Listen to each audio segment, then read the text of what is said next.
The number of coronavirus cases soars past 8,000 as the outbreak spreads across China. The UN discusses resolution for peace and a political solution in Libya. And Ghana health experts want more done to tackle snakebite as the country marks the World Neglected Tropical Diseases Day. This is CGTN. Welcome to Africa Live with me, Beatrice Marshall, in Nairobi. We'll bring you the details on those stories and others in just a moment. But first, Hannah Viviers with today's business headlines. Hannah. Thank you so much, Beatrice. Well, coming up in business news later on in the bulletin. The world's biggest cobalt producer plans to monopolize about 25% of all cobalt exports. And MTN Uganda questions a government call to list on the local stock exchange. I'll be back with that and more news making headlines in the world of business. But for now, here is Beatrice with the latest in your current affairs. Hannah, thank you. Well, let's start off with the latest. And the death toll continues rising from the coronavirus. It now stands at 170 people, all within China. More than 100 have recovered. The total number of confirmed cases globally jumped to over 8,200, nearly all in China. More than half of them are in the epicenter, Wuhan, the capital of Hubei province. 80,000 people are under medical observation, and there are 83 cases outside China. The Philippines, Finland, and India have confirmed their first case. Thailand has 14, Japan has 11, and Singapore has 10. With a handful of cases in countries like Malaysia, Australia, France, and the United States. Well, the epicenter of the coronavirus, Hubei province, is scrambling to treat thousands of patients. Over 160 people have died so far in the central Chinese province. On Thursday, senior officials took a moment to honor those who have lost their lives. We'd like to pay our respect to those who have lost their lives in this epidemic.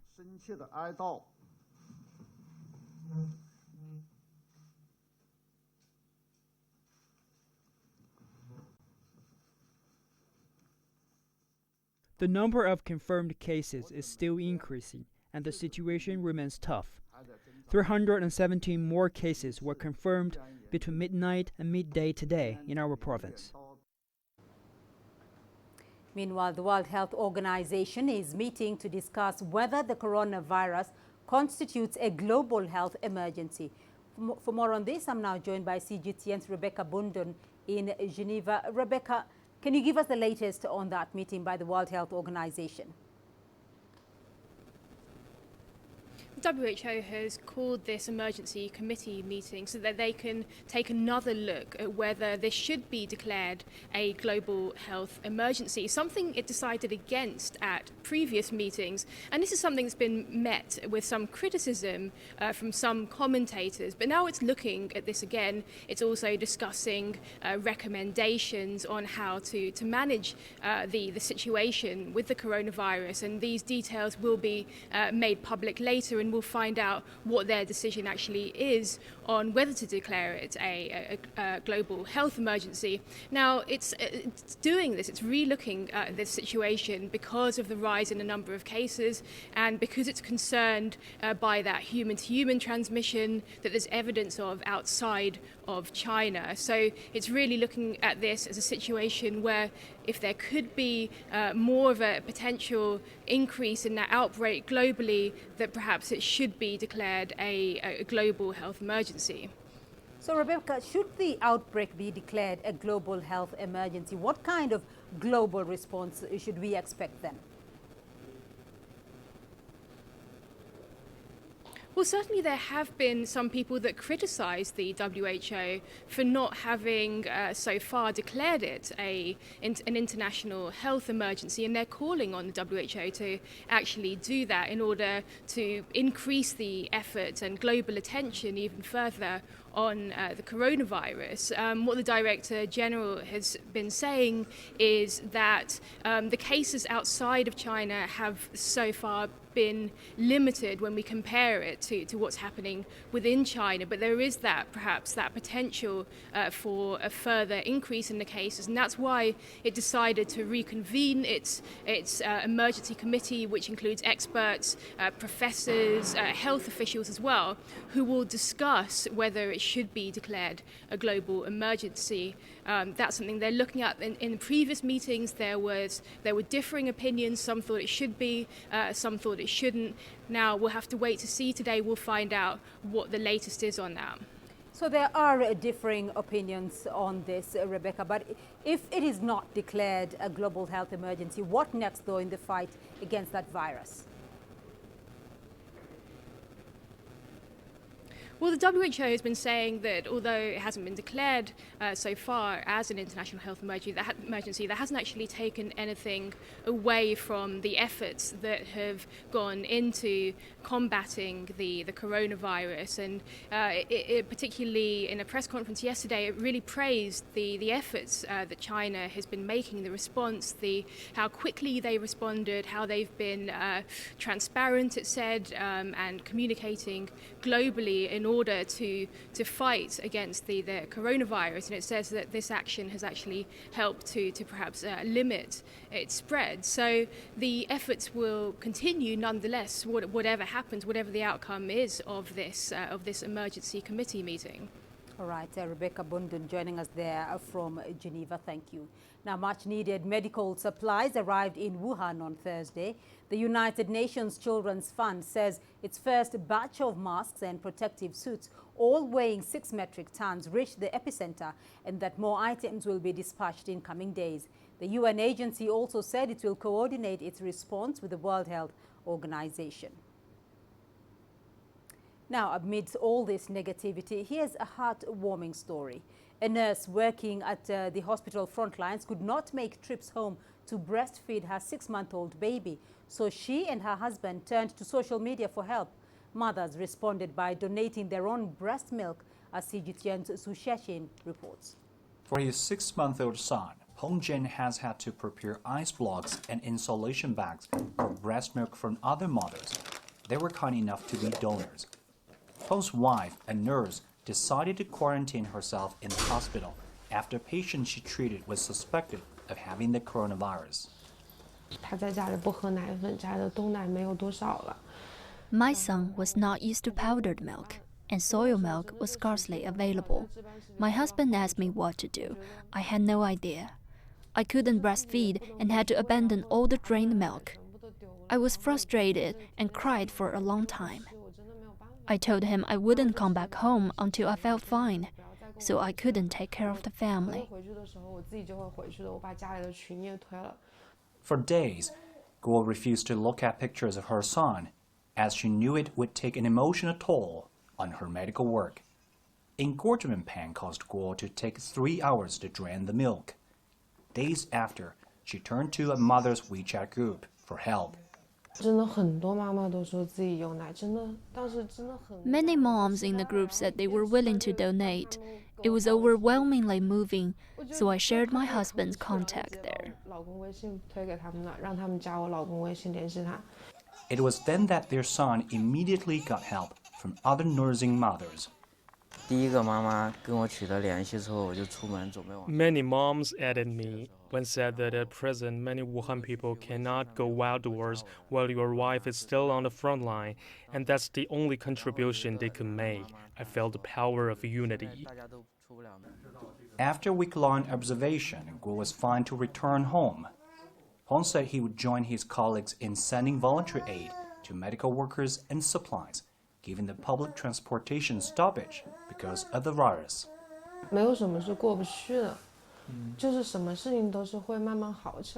Everything will go well. Our hospital had a shortage of medical supplies, but we're receiving donations from all over. Those mothers were so warm-hearted, and from that day on, I've been happy every day and determined to create a better future. Guo says her son would be proud of his mother and his father. Joshing CGTN, Wuhan. Meanwhile, the Ethiopian government says it has finished all preparations in order to tackle any probable outbreak of the coronavirus. CGTN's Girum Chala has more from Addis Ababa. Since the news of the spread of the killer coronavirus was heard, many countries, including Ethiopia, were preparing for any possible outbreak. In Ethiopia at the moment, 4 people are under quarantine as they were suspected of contracting the disease. Ethiopia's Public Health Institute says the test results so far show negative. We have isolated the 4 suspected people of the coronavirus after all the World Health Organization criteria are fulfilled. And we have made tests and the results on the 5 types of the coronavirus is negative.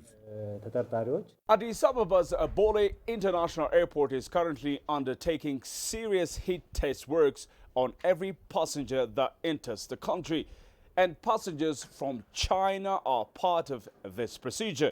However, the State Minister for Health, Leah Tadessa, said there are no plans of stopping flights to or from China.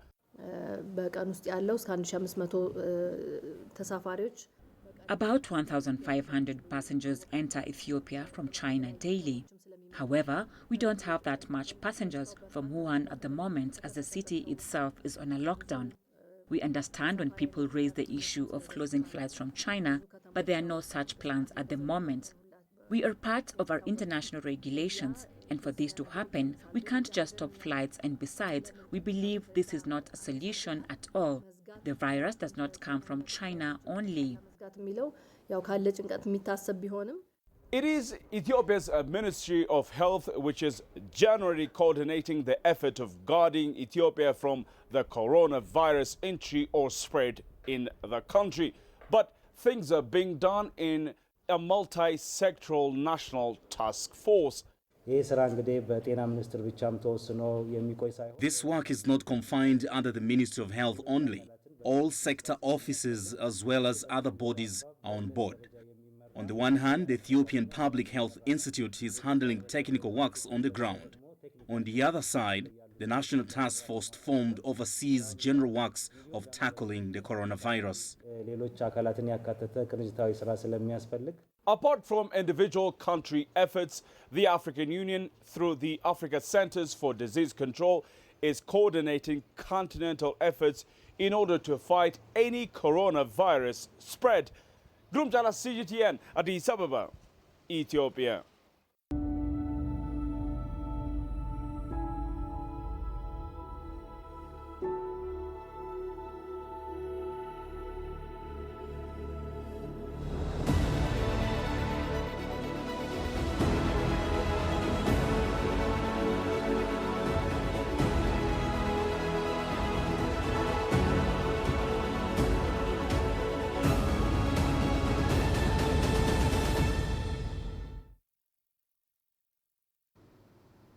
The UN Security Council has been discussing a resolution on the Libyan conflict. It would endorse a plan for restoring peace in Libya and urge progress towards a ceasefire. The initial British drafted resolution welcomes the peace plan adopted on the 19th of January at a conference in Berlin. Leaders of 12 countries attended the Berlin meeting, including the 5 veto-wielding permanent members of the UN Security Council. The draft resolution emphasized the importance of a political solution in Libya. Since the ouster of the late ruler Muammar Gaddafi in 2011, 2 seats of power have emerged in Libya. In the east, there's the internationally recognized and UN-backed government of national accord based in the capital Tripoli. And in the west, there is the Tobruk administration aligned with armed forces headed by General Khalifa Haftar. Well, let's now cross over to New York. CGTN Sarah Walton is on standby. Sarah, give us more details on that meeting, would you? Well, the Security Council heard today from Ghassan Salameh, who is the head of UNSMIL, which is the UN support mission in Libya. And what he was doing was updating them on what has happened in Libya in the days since that conference was held in Berlin, where world leaders came together and essentially called for an end to foreign interference in the conflict in Libya, which they believe is making the situation worse.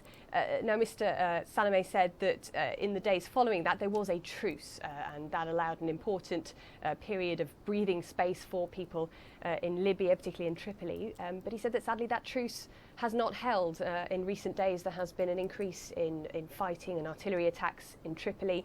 He said that 18 people have been killed since the 6th of January, 4 of them children. There was also a resuming of fighting or renewed fighting in other areas of Libya with an offensive ongoing near Misrata. Now, Mr. Salameh says his concern remains that what he calls interference of foreign powers in Libya. Turkey has now sent many fighters in support of the government of national accord. Meanwhile, the UN believes there have been many examples of the arms embargo being violated, with reports of large cargo deliveries coming into Libya via sea and via air, which are thought to contain arms from other countries destined for the Libyan National Army headed by General Khalifa Haftar.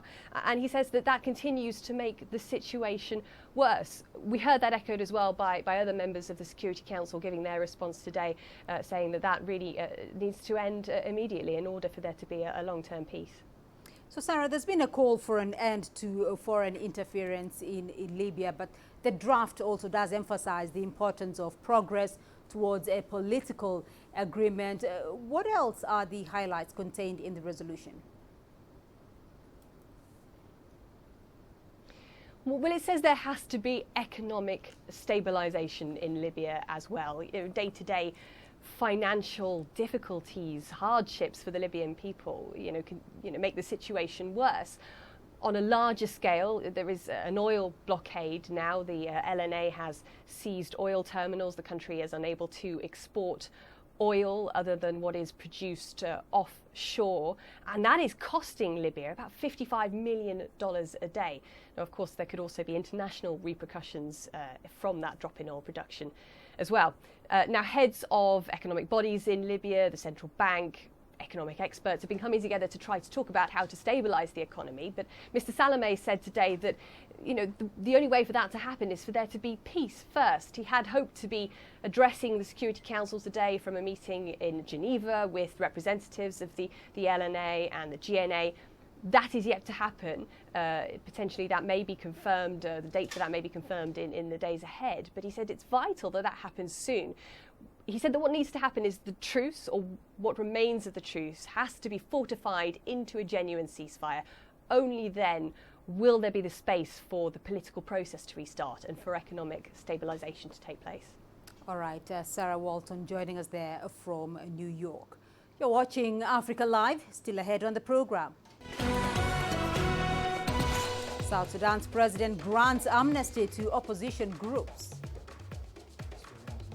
And Ghana health experts want more done to tackle snakebite as the country marks the World Neglected Tropical Diseases Day. For lucrative economic data out of the country, the country's foreign currency reserves. With a dedicated and diverse team of anchors, CGTN now brings Africa to the palm of your hand. Perina Karibe in the heart of Nairobi, which is bustling. From everyday heroes to the continent's most powerful figures, we bring their voices to you. We haven't changed. And this is something most of us are very excited about. We bring you news that's changing perspectives.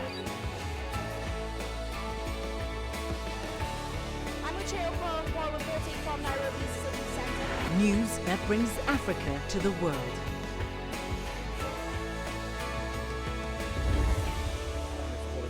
CGTN. See the difference.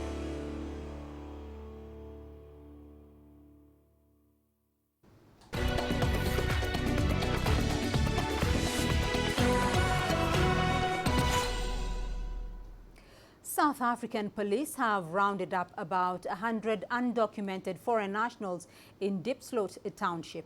This follows days of protests over the murder of a police officer. Residents took to the streets and targeted informal businesses owned by foreigners whom they blame for crime in the area.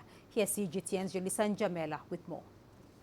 Diepsloot is a densely populated township in the north of Johannesburg. It's also an area known for its high crime rates and lack of service delivery. There are very few opportunities here, especially for young people.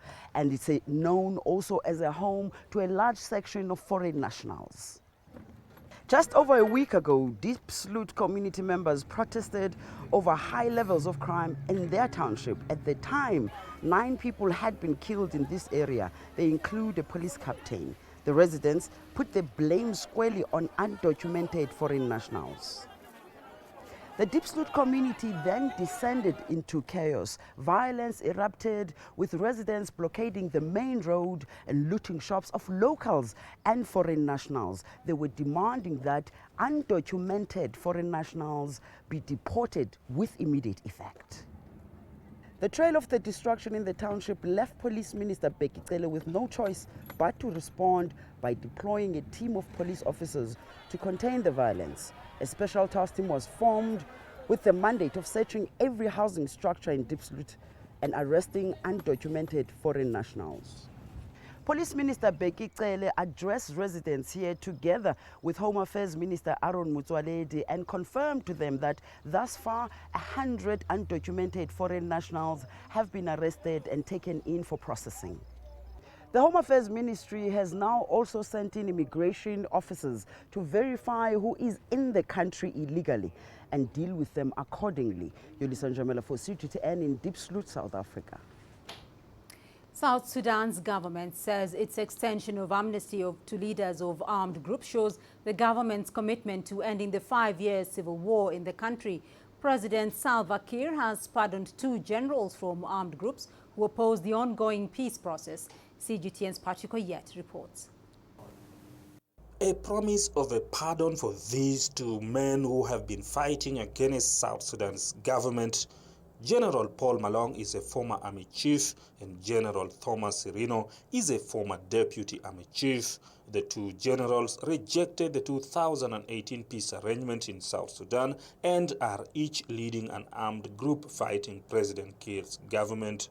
South Sudan's government says the amnesty has come as a result of an agreement it has with the opposition groups. The cessation of hostilities is important because it allows our people to have the silencing of guns. It allows our people for humanitarian assistance to reach in all different parts of rural Republic of South Sudan. It allows us to build forgiveness, reconciliation, and harmony among our old populations. The armed groups have been negotiating with President Salva Kiir's government in Rome. We are ashamed. We have caused this war to our people and among ourselves. We are ashamed that peace has delayed and eluded us. Parties to South Sudan's 2018 peace deal are expected to form a government of national unity in February this year. South Sudan's government says it won't accept an extension beyond the February 22nd. However, an opposition group led by designated Vice President Riek Machar says they are concerned over lack of progress in the security sector reforms. The East African Regional Body, the Intergovernmental Authority on Development or IGAD, says the process of training and unification of forces is slow, but progress is being made. IGAD is calling on the former rival factions to stick to the schedule for the formation of the new government. I'm glad to say now we are ready to provide with almost all the cantonment and training areas with the necessary equipment. We only have to solve, in fact, the logistical problems which is attached to it. Many here are concerned that the formation of a unity government, excluding other armed groups, could derail the entire peace process. The talks in Rome are scheduled to resume in the 2nd week of February. Patrick Oyet, CGTN, Juba, South Sudan. More than 1.6 billion people worldwide are still at risk of neglected tropical diseases. That's according to the World Health Organization. The diseases, which affect mainly poor people, span 20 bacterial, parasitic and viral ones, as well as snakebite. In Ghana, snakebite claims lives and leaves people with permanent disabilities. Health experts are calling for accelerated efforts towards tackling snakebite as the country marks the World Neglected Tropical Diseases Day. Here's CGTN's Nabil Ahmed Rufai from Accra. Snakebite poisoning is among the neglected tropical diseases that remain a burden on people living in poor communities in Ghana. In 2019, 10 people in the Upper West region of the country died from snake bites after being treated with fake anti-snake venom. Well, the factors are largely ignorance and people not knowing that snake bites can be addressed easily by quickly receiving the right kind of treatment. And the second thing also is getting the right antivenoms in sufficient quantities to the places that need them the most. And this is where the research comes in to inform on the burden and the distribution of the disease. World Neglected Tropical Diseases Day aims to raise awareness to fight neglected tropical diseases caused by bacteria, parasites, and viruses.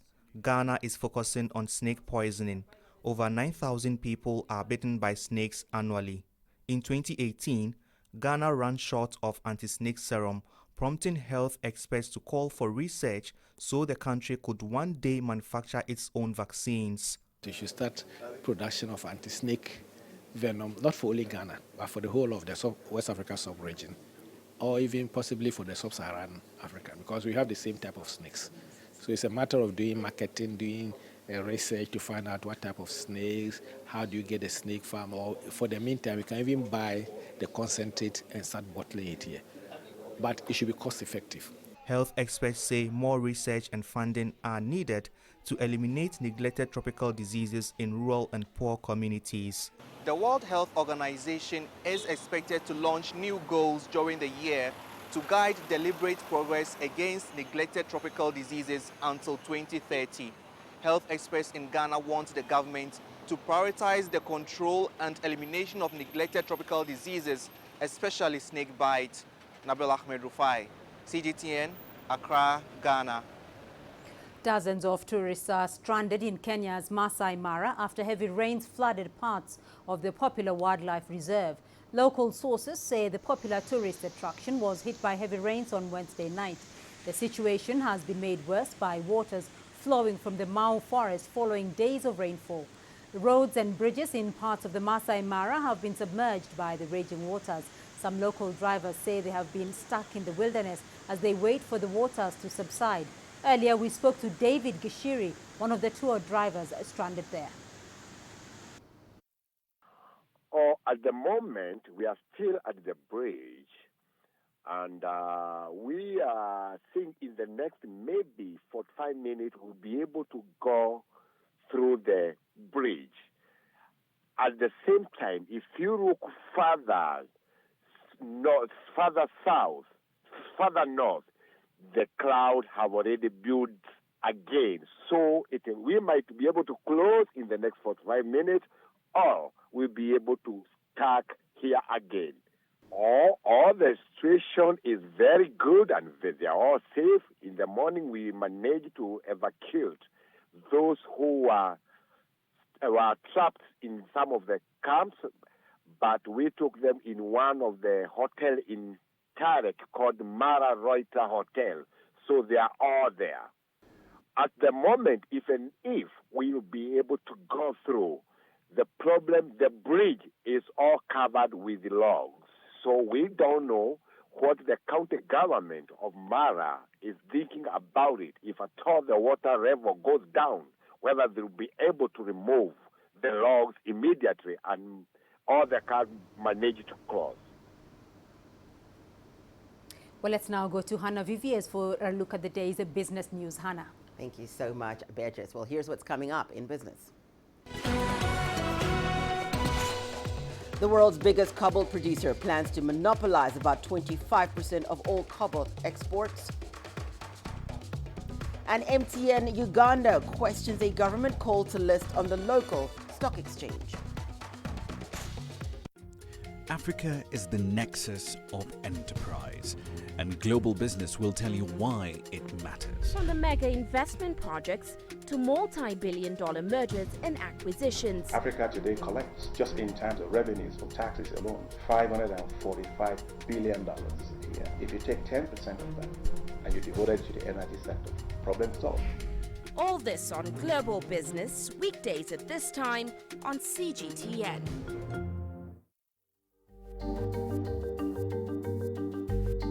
Africa Live. Find your voice.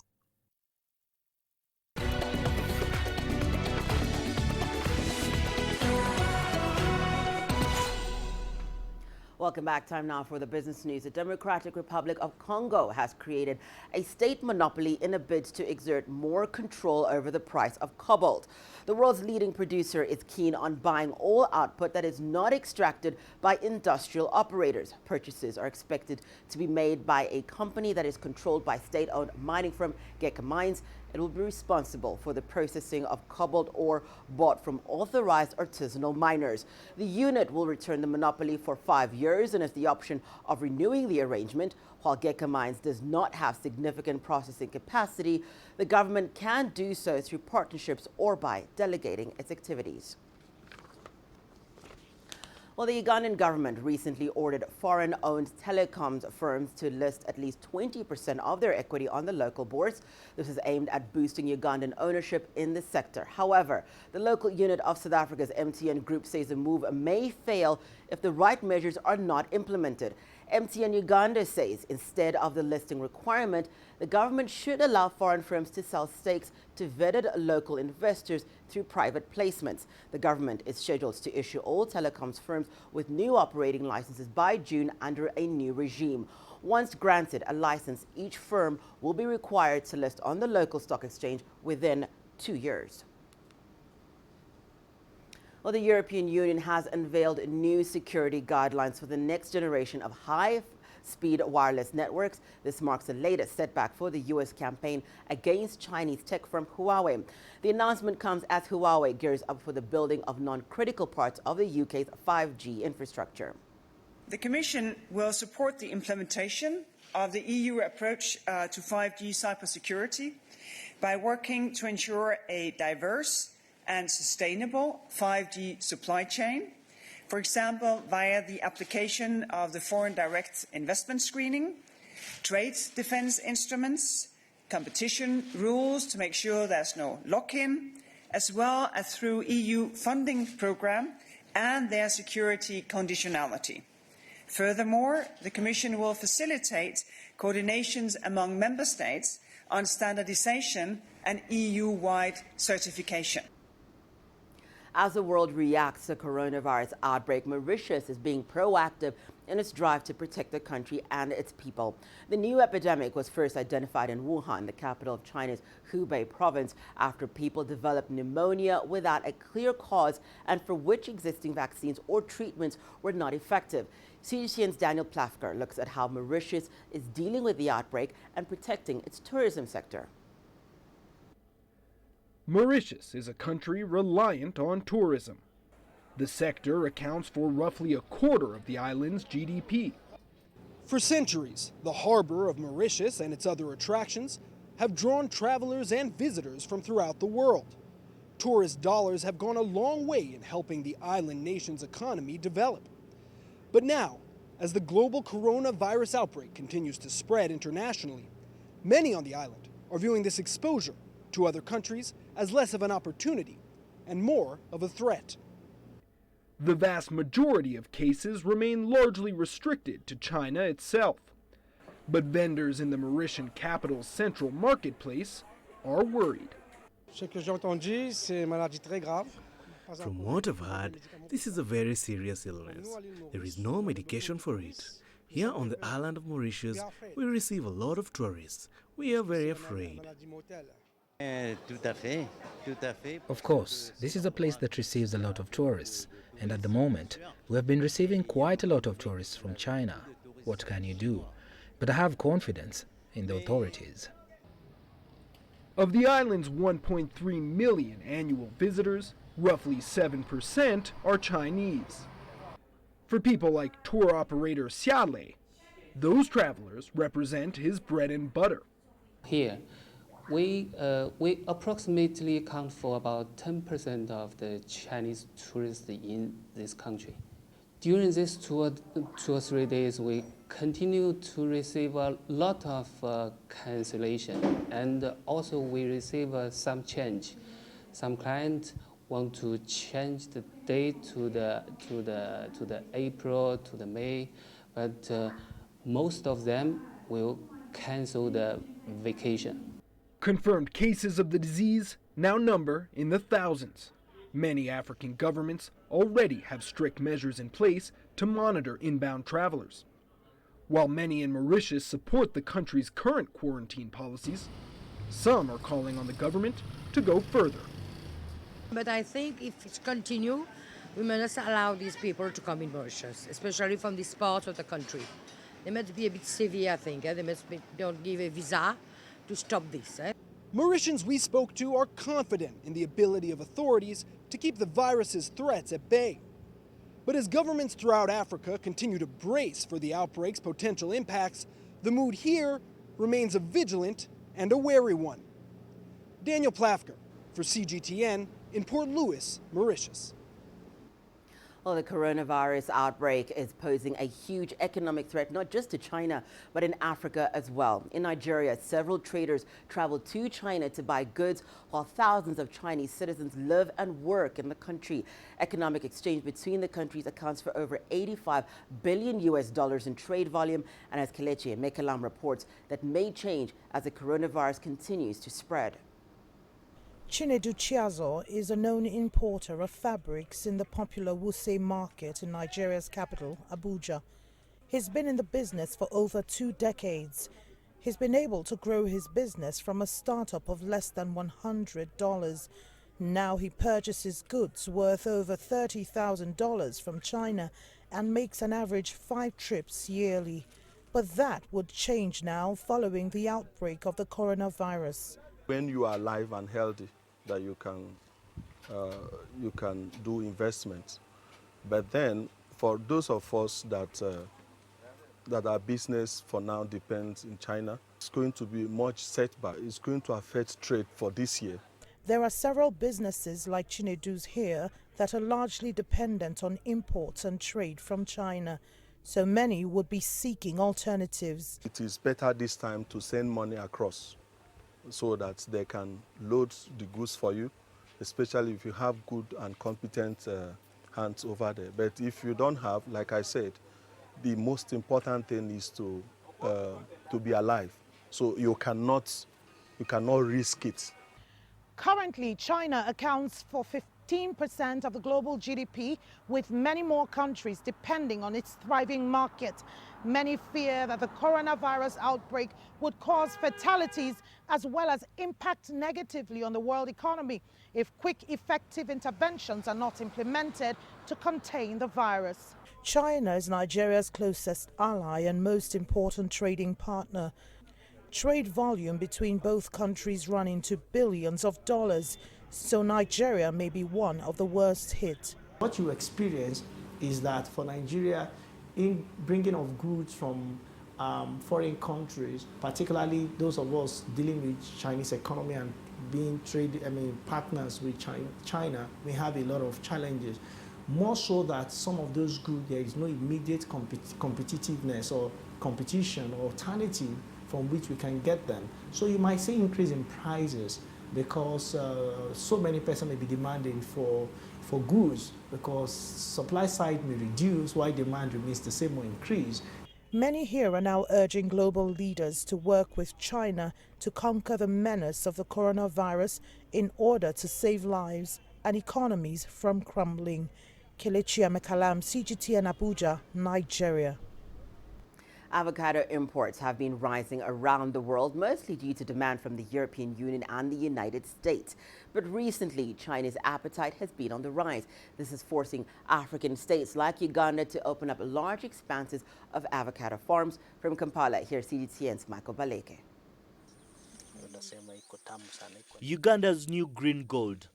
Avocado is a tropical evergreen fruit tree found in most home gardens in Uganda. As the world strives to eat more healthily, the demand for the fruit is picking up, and local farmers are shifting away from less profitable crops to the highly valued avocado. Avocado has been discovered to be the most complete fruit on earth. It is the only fruit that has monounsaturated fats. It is food. It is a complete food that anyone that pays attention to eating healthy would go for. Figures from market analysts Research and Markets put the global consumption of avocados in 2018 at $9.3 billion. They say it's growing at a rate of 5% a year, and some of the varieties here in Africa are considered the world's finest. The Hass avocado variety is the most desired breed.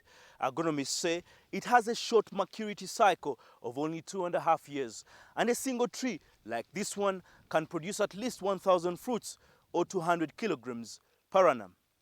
The Hass avocado is preferred due to its higher protein and mineral content, a source of high-quality cholesterol, and it's often used in cosmetics. Its shelf life is much longer compared to the local varieties. The local varieties that we have can only be shipped to Europe and Asia and all the other consumers by air, currently from Africa. But Hass will give you an opportunity of transporting it by sea, and it will arrive to the target market still fresh. Kenya is the largest exporter of avocados in Africa, according to the International Trade Center. But Uganda is hoping to catch up, taking advantage of year-round seasonality to grow the fruit.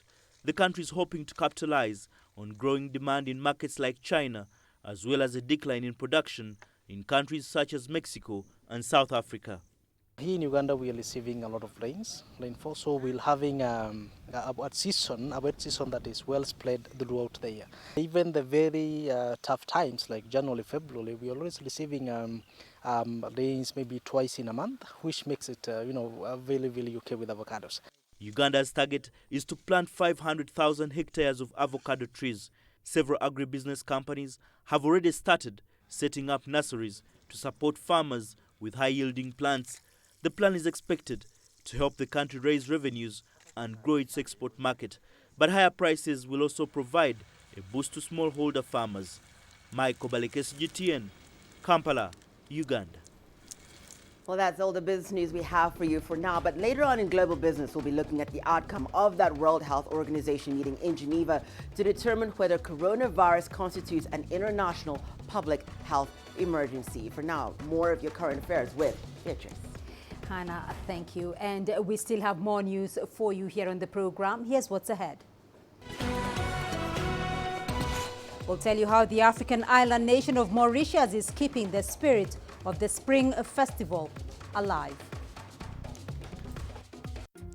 Africa is the nexus of enterprise, and Global Business will tell you why it matters. From the mega investment projects to multi-billion-dollar mergers and acquisitions. Africa today collects, just in terms of revenues from taxes alone, $545 billion a year. If you take 10% of that and you devote it to the energy sector, problem solved. All this on Global Business, weekdays at this time on CGTN. Africa Live. Find your voice.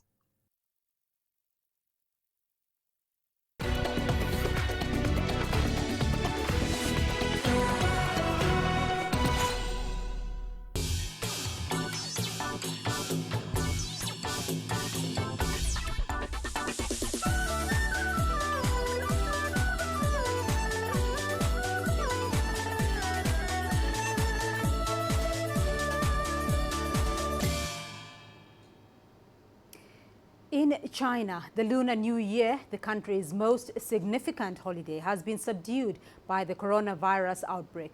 But the African island nation of Mauritius is keeping the spirit of the Spring Festival alive, injecting some much-needed joy, hope and positivity to the start of the Year of the Rat. Mauritius is the only African country where Chinese New Year is a public holiday. CGTN's Lindy Mtongana was at the capital Port Louis to find out how the Chinese community welcomes this important occasion.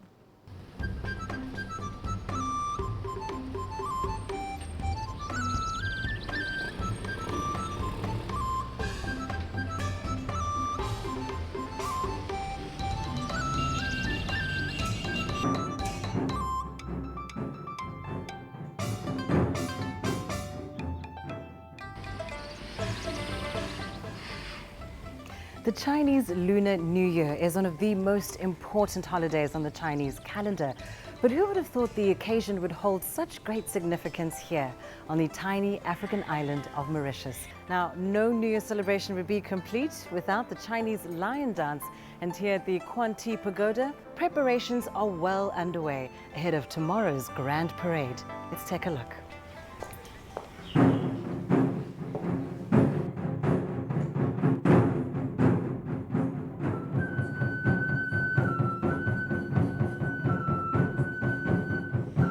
The Guanghua Cultural Troupe has put in a year's worth of hard work. From traditional Chinese drumming, folk dancing and kung fu displays, these teenagers are set to put on quite a show for the Mauritius Chinese New Year parade.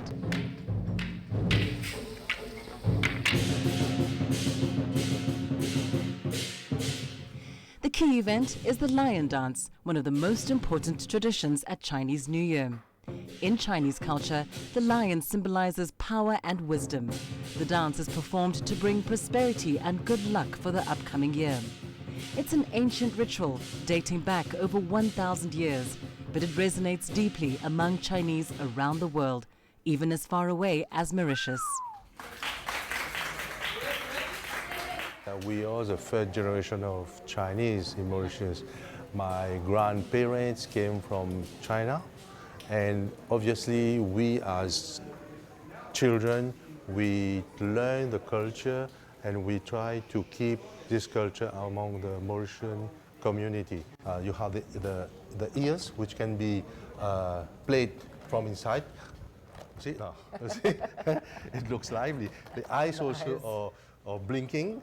You have the nose here, right? The nose and the mouth. They can play with it. You have the tail as well. This is supposed to be the tail, and they can move it. So it's very lovely. So how important has it been for you to pass this on to young Chinese generations? You have culture, you have sport. Those are things that our young, we transmit to our young so that they don't go into drugs, cigarettes, you know. It's the same for culture. Now, so once they are here, they don't even have the time to think about alcohol or cigarette. So they practice their time, all their time after studies at school, their time is spent here. So they are learning something, they are having a good life, good health, and this also is a sort of keeping the tradition of learning our culture, which they will transmit to the young again. Yeah.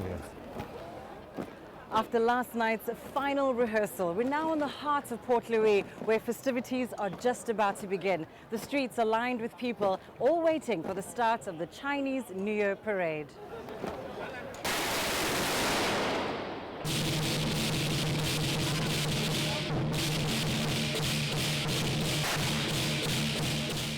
The New Year's parade features a number of typical Chinese cultural performances. Led by the dragon and lion dancers, the parade also includes a local marching band and a host of other entertainers.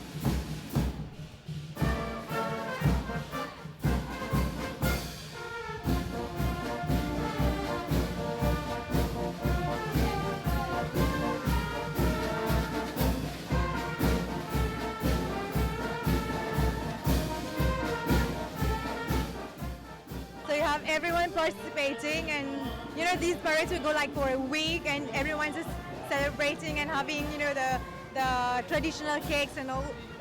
Yeah, we just have fun together. So it's the month of January is just like New Year every day.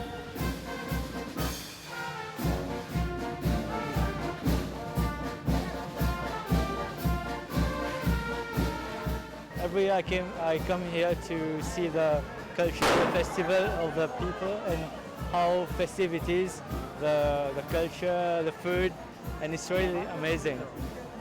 Hello, we are from Switzerland. We are enjoying the parade.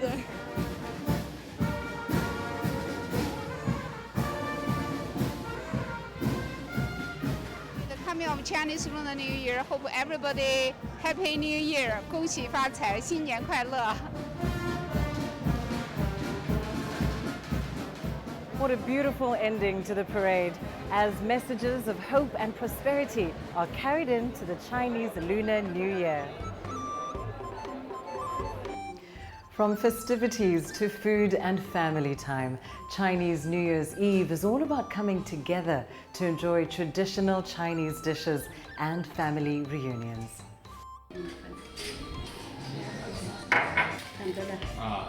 For Chinese families, the New Year's Eve dinner is an age-old custom that unites relatives. Here in Mauritius, 3 generations of the Li family will cook and enjoy a special New Year's Eve feast. A must on the menu is dumplings.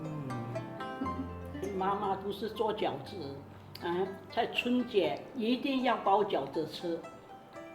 饺子代表圆圆满满，这个好像元宝一样，利利实实，大家吃了发大财，大家平安健康，吃了一代又一代。 都传下去，一代一代都幸福、圆满、平安、健康，万事都如意。新年好！ Chinese New Year's Eve is also a chance to exchange gifts. The most common is the Hong Pao, or red envelope. Containing lucky money, the envelopes are gifted to children by their elders as a symbol of passing on a year of good fortune and blessings. The New Year's Eve dinner is served, an elaborate spread of specialty Chinese dishes and family favorites.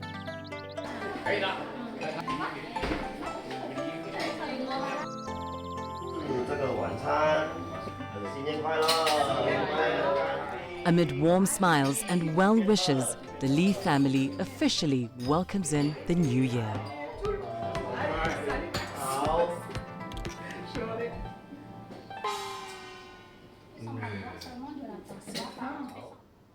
Well, let's now take a look at your sports news. Here's what's ahead. Tunisia hosts a national conference to boost sports tourism.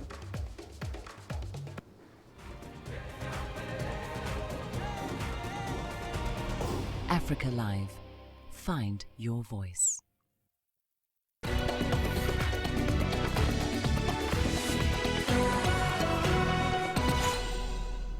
And we start your sport in North Africa, where Tunisia has hosted a national conference to boost sports tourism. Several sporting and tourism figures, as well as other experts, gathered under the theme Sports Tourism, Opportunities and Challenges. CGTN's Adnan Chauchi has more.